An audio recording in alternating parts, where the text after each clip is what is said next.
La trahison, une des blessures les plus présentes dans notre monde. Entre le rejet, la trahison,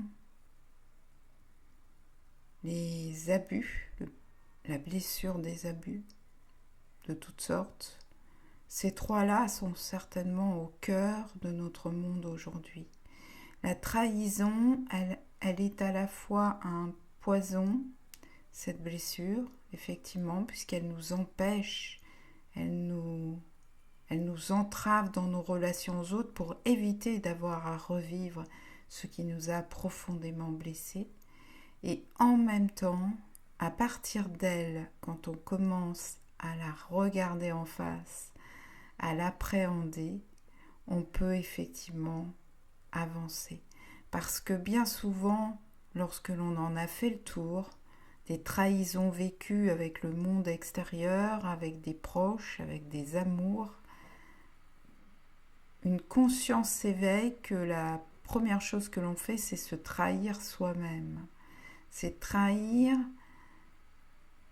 ce que l'on est profondément en voulant se protéger de la trahison des autres.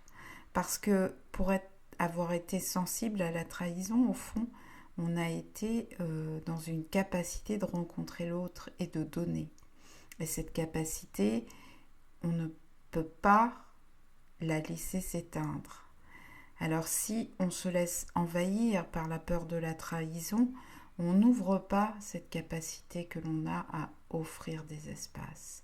Et regarder le monde sous le prisme de la peur d'être trahi, et donc d'éviter de rencontrer les autres vraiment pour ne pas leur laisser le pouvoir de la trahison, nous empêche d'avancer pleinement dans notre réalisation. Donc prends conscience à quel point la trahison existe pour toi et fais-en autre chose qu'un chagrin profond.